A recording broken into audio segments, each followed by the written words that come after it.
नमस्कार। आचरण के साथ मैं हूं टीएन मनीष, हाजिर हूं आज का मुद्दा लेकर। आज बात उस पर्यावरण की जिसके हत्यारे बौद्धिक संपदा यानी दिमाग के बावजूद हम मानव जात खुद हैं। कहने को तो हम विश्व पर्यावरण दिवस मना रहे हैं, लेकिन क्या हमने कभी सोचा है कि आखिर हम अपने स्वार्थ के खातिर प्राणवायु देने वाले पेड़ों को बेइंतहा कत्ल लगातार कर रहे हैं और अपने लिए कथित विकास का सीमेंट कंक्रीट से भरा ढांचा एक के बाद एक खड़ा कर रहे हैं। वैसे तो देश के हर राज्य को उनकी पर्वत श्रृंखलाओं और जंगलों के नाम से हमने जाना हुआ था। इन पहाड़ों पर जल, जंगल और जमीन तीनों ही हमारी प्रकृति के संतुलन के प्यारे से गहने थे, लेकिन हमने विकास की अंधी दौड़ में चंद लाभ के खातिर सभी को नष्ट करने में भूमिका निभाई। आज का मुद्दा इसी पर आधारित है। तो चलिए शुरू करते हैं चिंता के बाद चिंतन करता ये एपिसोड। कहा जाता है एक पेड़ 100 पुत्र समान, लेकिन इसे हम जमीन पर कहां उतार रहे हैं? वन प्रदेश यानी मध्य प्रदेश के ग्वालियर के थाटीपुर इलाके में पुनर्घनत्वीकरण योजना के तहत पेड़ काटने पर दाना पानी अभियान के प्रणेता समाजसेवी राज चड्ढा ने हाईकोर्ट की ग्वालियर खंडपीठ में एक जनहित याचिका दायर की थी, जिसमें यह खुलासा हुआ था कि इस योजना की जद में तकरीबन 6000 पेड़ आएंगे, जिन पर चिंता जताते हुए उन्होंने पेड़ों को विकास की भेंट नहीं चढ़ने देने की गुहार माननीय कोर्ट से लगाई थी। फिर कोर्ट ने केवल 79 पेड़ काटने की अनुमति संबंधित महकमों को दी थी और 239 पेड़ सशर्त शिफ्ट करने, जिसमें यह शामिल था कि इन पेड़ों को मरने नहीं दिया जाए। ऐसे में हकीकत के धरातल पर यह नहीं हो पाया। साथ में हाईकोर्ट ने यह भी कहा था यदि इस पर कोई भी नागरिक अपील करता है और मौके पर यह ठीक नहीं पाया जाता है तो इसे विभागीय लोगों के द्वारा माननीय अदालत की अवमानना के तौर पर देखा जाएगा। अब ग्वालियर में पुराने पेड़ों को काटे जाने से पर्यावरणीय चिंताएं बढ़ गई हैं।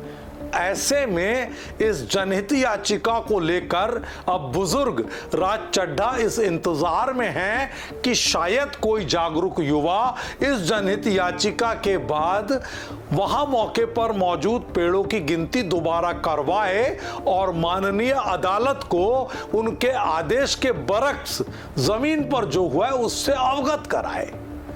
ऐसे में पर्यावरणीय संरक्षण आम तनाव को बढ़ावा दे रहा है। मध्य प्रदेश में भारत का सबसे बड़ा वन क्षेत्र 77,073 वर्ग किलोमीटर के साथ है। हमने 18वें भारतीय वन रिपोर्ट 2023 में जब इसे पाया तो 612.41 वर्ग किलोमीटर की कमी देखी गई। ये कमी विकास परियोजनाओं की भेंट चढ़ते जंगलों की कहानी है। ग्वालियर में शहरी विस्तार अक्सर हर एक क्षेत्रों पर कब्जा कर रहा है, लेकिन क्या राष्ट्रीय पर्यावरणीय संदर्भ में वैश्विक स्तर पर जलवायु परिवर्तन, वायु प्रदूषण, जल संकट जैसे पर्यावरणीय मुद्दे गंभीर नहीं हो गए हैं? भारत इससे खासा प्रभावित है। भारत का लक्ष्य 2023-30 तक 2005 के स्तर से तीव्रता में 45% की कमी और वन आच्छादन के माध्यम से 2.53 अरब टन का ऑक्सीजन का निर्माण करना है। भारत में औसतन 4 वर्ष 11 महीने का जीवन कम हो रहा है। 30,000 से अधिक जल निकायों पर कब्जा किया जा चुका है। भारत की पर्यावरणीय स्थिति रिपोर्ट 2023 बताती है कि विशेषज्ञ अंतर्दृष्टि और समाधान पर्यावरण पेड़ विशेषज्ञों के मुताबिक महत्व इस बात को देना है कि आखिर हम अपने पर्यावरण को बचाने के लिए जल, जंगल और जमीन को किस तरह देख रहे हैं। जानवरों, हवा और पेड़ों को नष्ट करके हम खुद को नष्ट कर रहे हैं, ये बात पर्यावरणविद कह रहे हैं। महात्मा गांधी का कहना था हम जो वनों के साथ कर रहे हैं वह हम जो खुद के साथ और एक दूसरे के साथ कर रहे हैं उसका प्रतिबिंब है। यानी पेड़ों पर इससे बड़ा प्रेरणादायी उद्धरण बापू के जैसा नहीं रहा। सुप्रीम कोर्ट ने बड़े पैमाने पर पेड़ काटने को हत्या के बराबर माना है। भारत में वन संरक्षण अधिनियम 1980 जैसे कड़े कानून हैं।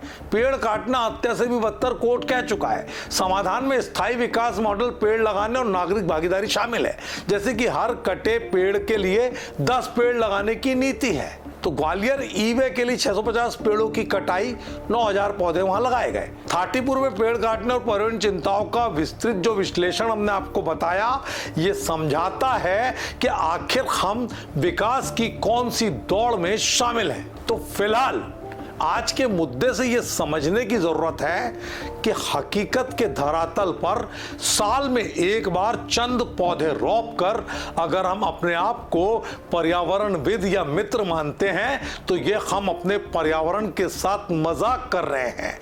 हमें जागरूक होने की जरूरत है और जहां भी समाज में विकास के नाम पर विनाश की लीला नजर आती है, उसमें हमें अपने संवैधानिक और मौलिक अधिकारों के साथ हर उस स्तर तक जाना चाहिए जिस स्तर तक जाने की हमारा संविधान हमें इजाजत देता है। आज के मुद्दे में इतना ही। नमस्कार। देश दुनिया की सभी खबरें देखने के लिए जुड़े रहिए आचरण न्यूज से। आचरण न्यूज, हर कदम आपके साथ।